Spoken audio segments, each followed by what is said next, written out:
What's up, y'all? It's your girl, BRUJAAFRICANA, coming to you all with a reading.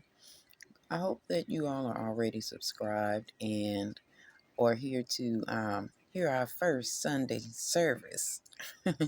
I jokingly say that because we're posting this on Sunday, and I think I'm going to reserve Sundays for talking about the church people. Now, if you're a little bit sensitive, maybe this is your opportunity to click off of my video because nobody is spared over here, honey. I do readings on my favorite artists all of the time. And I don't like the shit that I find out about them. So you ain't gonna like the shit that you're gonna find out about some of these church folk. So if you are sensitive or religion sensitive, this is your opportunity to go ahead and exit.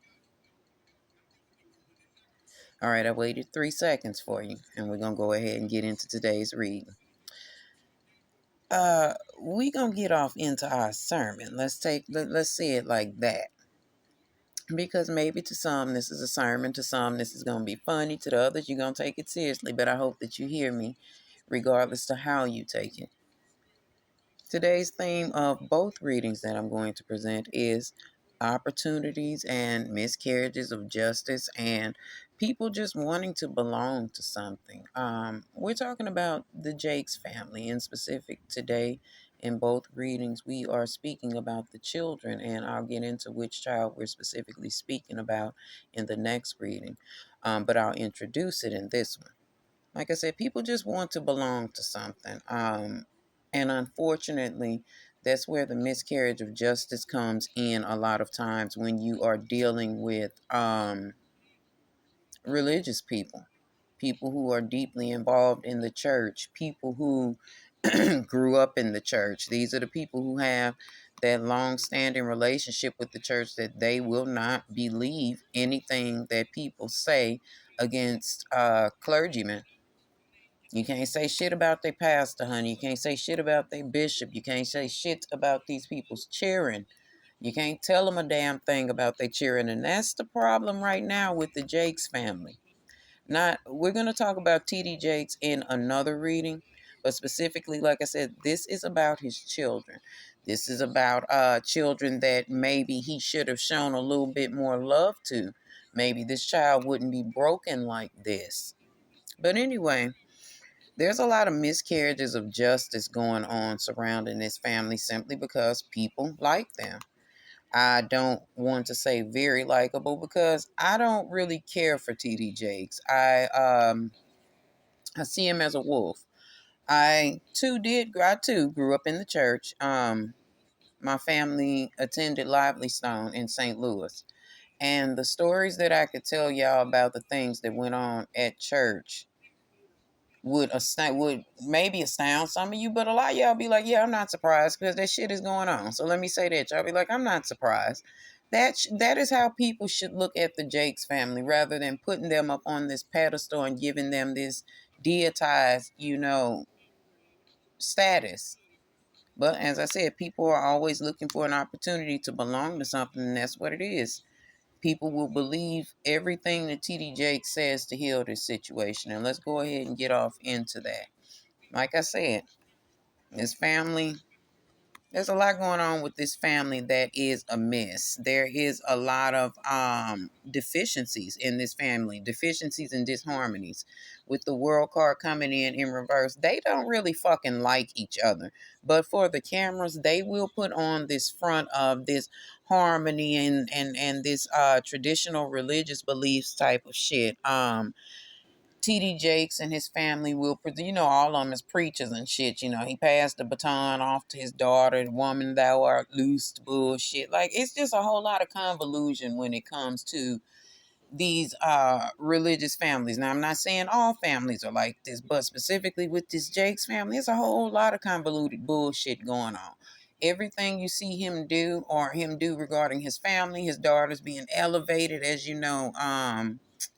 evangelists and shit like that. Like, I forget all of the terminology because, y'all, I literally have not been to church in over 20 years. But all of the shit that he does regarding his children, especially his daughters, is for a reason because they are completely deficient and fucked up human beings. We're going to talk about his sons too, but specifically in these two readings, I'm going to talk about one of his daughters. But like I said, there is a lot of emptiness in that household. They didn't pour enough into their children. It was more about the opportunity to get money. T.D. Jakes was more concerned with becoming a world-renowned bishop, being seen on TV. And let me go back to y'all that grew up in the church. You may be away from the church now, or you may be in the church now, but your eyes are open. Maybe you there for a different reason, but you know how it is when how do I want to put it? The televangelist. It's a big world. It is a very lucrative world to be connected with Jesus and Christianity. And this is what T.D. Jakes was more so concerned with. This is where his energy was focused on. Let's make sure that we have this image of this good black, not only good family, this good black family. Let's make ourselves let's set ourselves up high as the most affluent or one of the most affluent families of Negroes in America. Let's make it like we are the model black American family. We have no issues, no disharmony. Everybody loves each other and everybody learns from Father, who is T.D. Jakes. Everybody looks at him like he is the Hierophant, as is in front of us. Like he is the one who shares all of the wisdom, the spiritual wisdom. He is the leader of the religious beliefs, you know. Is he really connected to his God? Now, I want to say that, y'all. We have to be careful associating ourselves with these people and saying, oh, no, he's not of God. He's not of this. He's of his God. His God is of dark energies. And it's crazy because I'm usually able to pull when people are fucking with, you know, darker energies of the Orishas, or if they're fucking with the LAWD'S or something. He's not praying to the walls and shit. He's praying to some white ass demon ass God. Now I promise you it's Jesus, y'all. See, and you're gonna get mad with me for that one, but Jesus ain't really who we've had him represented to be to us, okay? This spirit called Jesus that he's praying to is what is um leading this world for him.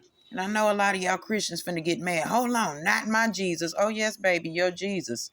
Because that Jesus that T.D. Jakes serves and that you have served has been a damn lie. This is why T.D. Jakes is able to stand in front of you and be a silver-tongued devil and tell these damn lies so well that you believe to be the truth. Well, it's the truth if you pray to the same God that he prays to. His God is the God of materialism, you know, excess, limitations, and in church you know that there are limitations placed on you. They tell you how saved you are or if you're not saved enough. He does this even within his whole hierophant stance of, oh, I'm giving out spiritual wisdom. The things that he says limits people. It might inspire you, but the things that he's saying offers restrictions. You're not welcome to go and explore any other religion. This is the gospel according to Jesus Christ. Remember that. So if what T.D. Jakes is saying to you doesn't resonate, maybe it's because you don't belong to Jesus. Maybe it's a thing that your spirit is upset because the Jesus that he serves is not exactly as he has been represented. Again, that's how T.D. Jakes is able to tell us or show us what he wants us to see regarding his family. I know y'all mad with me about speaking on Jesus, but it is what it is. I do not serve Jesus because Jesus has never served a purpose in my life. And I'm not trying to sway you away from Jesus. I'm just explaining I can see what's going on here. I remember my spirit being so disturbed being in church, and they convinced me that I was the devil, when all along it was the church people doing the most wrong shit. And this is exactly what T.D. Jakes has going on. There's a lot of sexual deviance that is present in this family dynamic, and we'll get into that in another reading. And there's a lot of witchcraft, honey. I told y'all that they are playing with fucking spirits that ain't right. You know, y'all thinking that it's this holier than thou thing going on.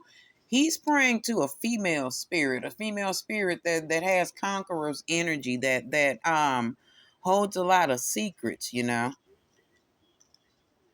So it's not Jesus, honey. This man and his family are demonic. They have negative, dark energy. And the farther we go off into this family, because we're going to make this into some serious. This is just part one. The beginning of the family shit. Let's just say this is part one. But we're going to get into what it is, because I feel almost a Wiccan energy over them. I feel like the energy of the spirit that they are praying to belongs to a white devil. It belongs to a white spirit, a spirit that is of Caucasian, if you will. And before y'all say spirits don't have color, no, they don't. But this spirit identifies somewhere on the white side. He's not praying to any spirits that represent African anything. He'll present it as he does. He'll even go as far as to say he's Pan-African, but he's not. It's all about what you all allow yourselves to believe when it comes to this family. Anyway, let's get back to talking about these children of theirs, or this family unit that is fucked up. There's a whole lot of issues, like I said, within this family. And with the Four of Wands coming in reverse, it says lack of roots. That just explains exactly what I said to y'all, with them worshiping or praying to a white a Caucasian energy deity or a spirit, whatever this is that they have going on.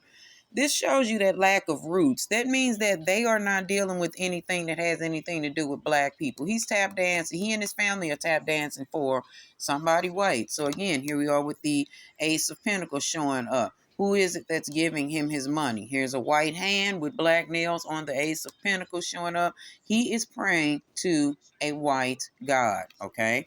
His family worships a white god. Don't be fooled by the black walrus looking motherfucker standing up in front of you wearing kente cloth and shit when Kwanzaa comes around. Don't be fooled by these people, okay? Sorry, I had to pause. My phone rang. But anyway, like I said, there's a lot amiss about this family. That God, that Jesus that they claim to serve is not exactly who is being presented. I want to take y'all to, let me just say it to you like this. During the transatlantic slave trade, the black people who, or the Africans who were brought to America, had to hide their religion amongst something. This is what T.D. Jakes is doing in a perverted way.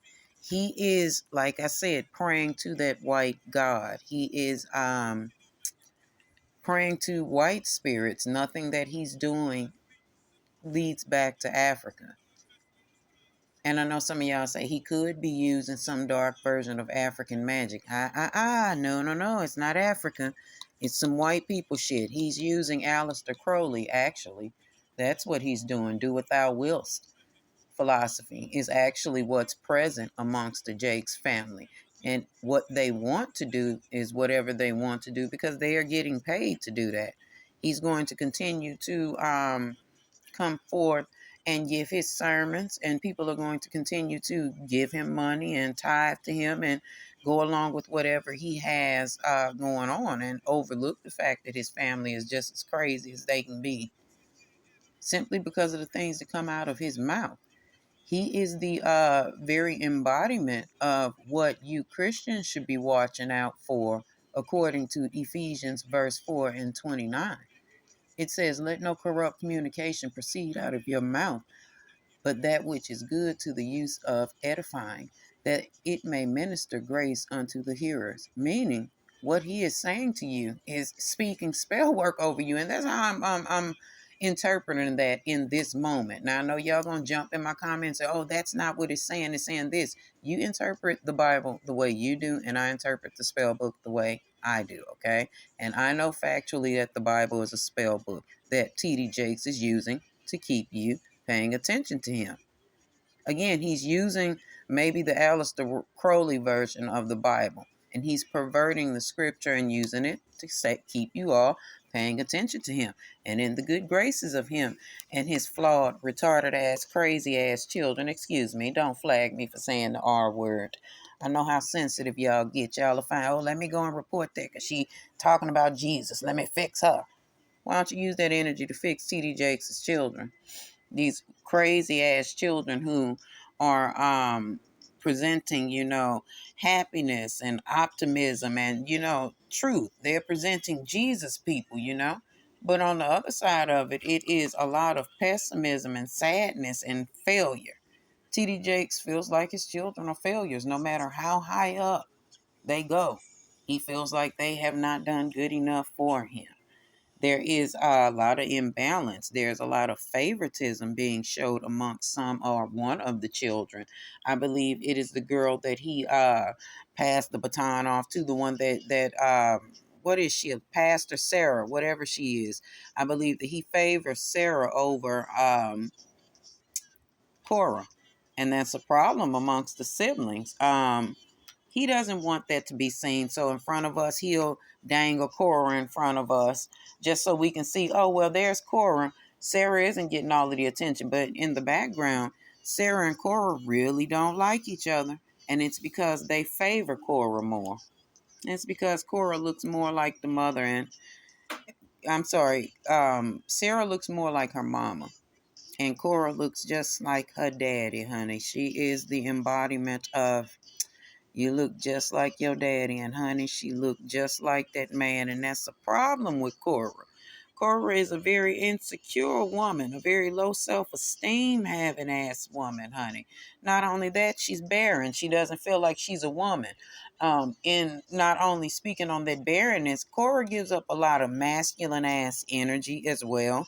So she lacks that necessary femininity that she feel that the family, if you will, feels Sarah has. Sarah is more feminine.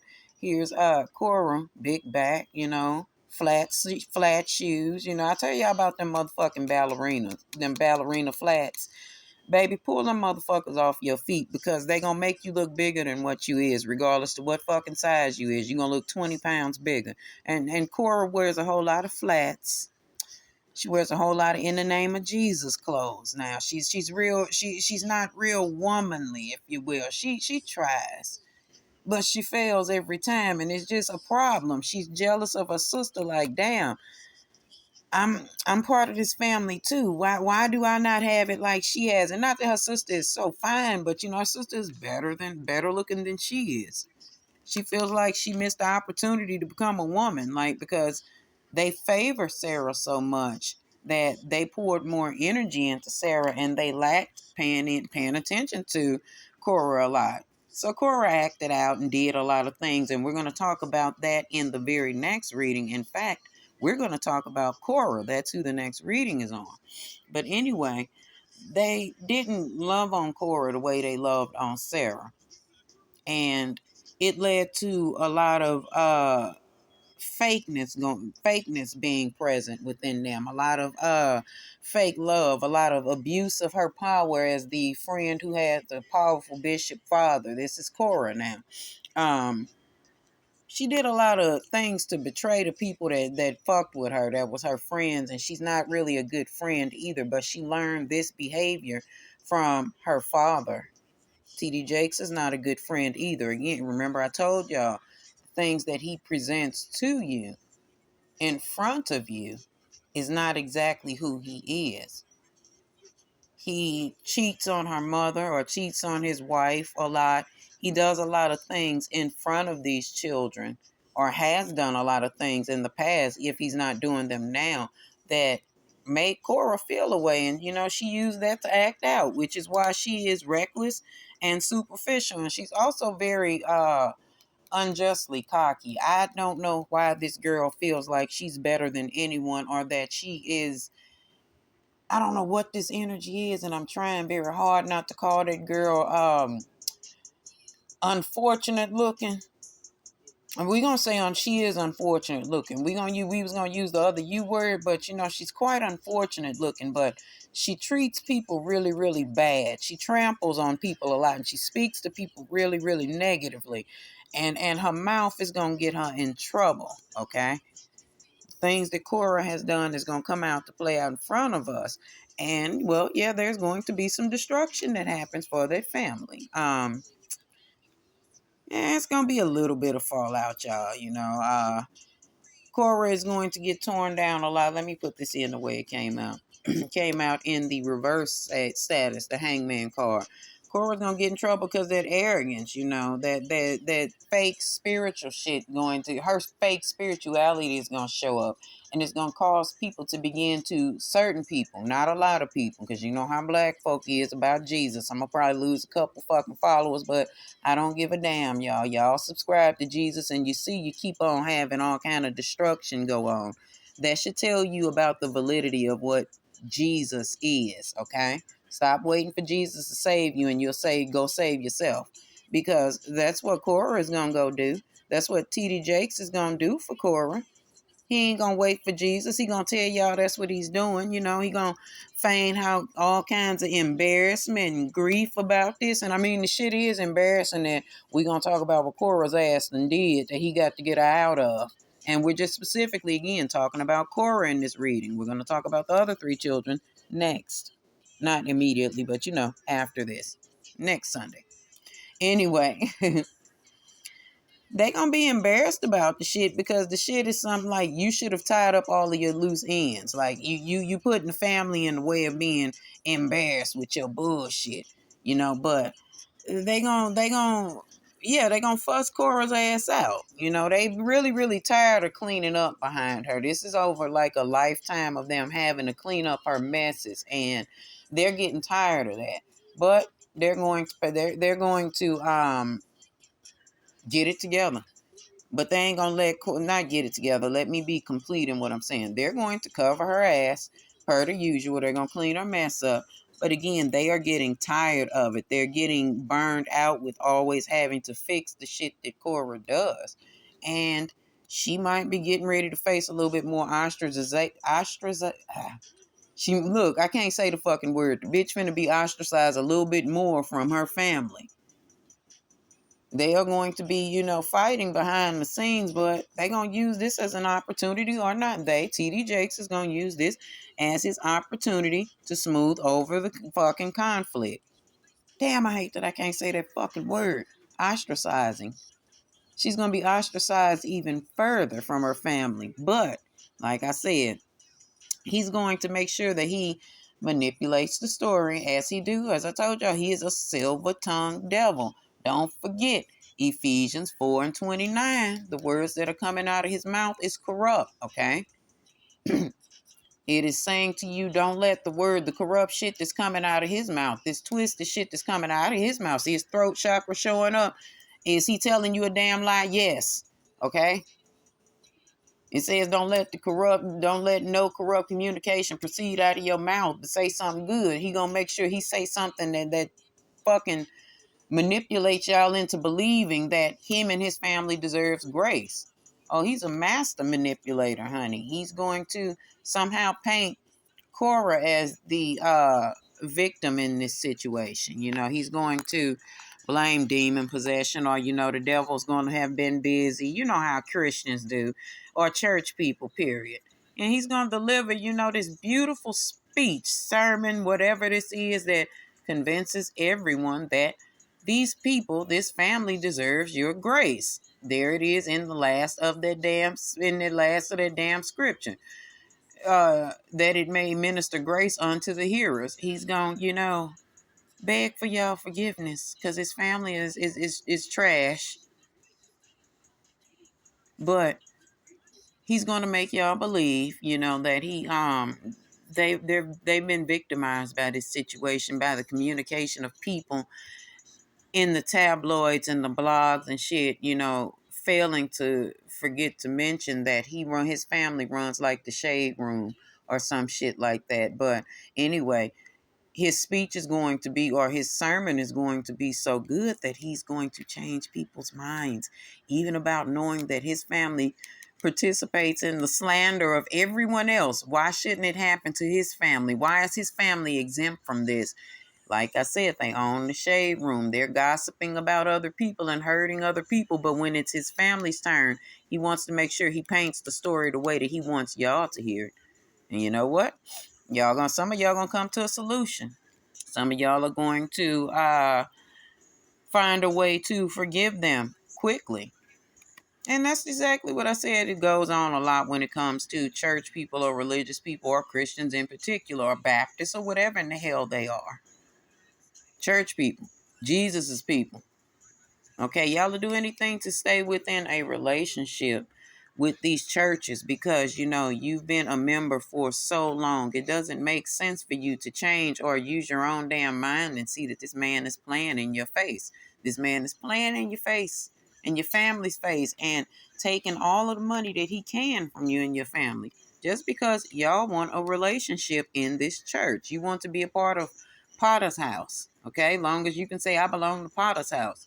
And y'all, some of y'all will continue to tithe, and those that were upset or didn't or had a point of not believing, not excuse me, those who couldn't believe that this went on with this family, like you held them to a higher standard, you're going to change your mind and you're going to begin to defend him and his family because you're a part of the church and you're going to fight for the Lord's army. And this is what God would want you to do. Well, that said, in the end, y'all, all stories don't have a good ending, do they? And this one doesn't have a good ending because of who he is and who his family is, more so who he is. Here it is with the Justice card, the Strength card, and the Two of Cups. Nothing's going to happen to them. This is going to be that miscarriage of justice that I told y'all about for the people who know that this family victimizes people. For real, for real. They're going to get away with it because of his relationship with the public and the things that he has done in the past. He is going to use his status as the good bishop to get back in good graces with people, and he is going to win. Like I said, he's a hell of a motherfucking manipulator, and he's going to use this as an opportunity to gather more motherfucking members, and he is going to probably make another couple $1,000,000 off of this whole situation with Cora. Ain't that a bitch? All right, y'all.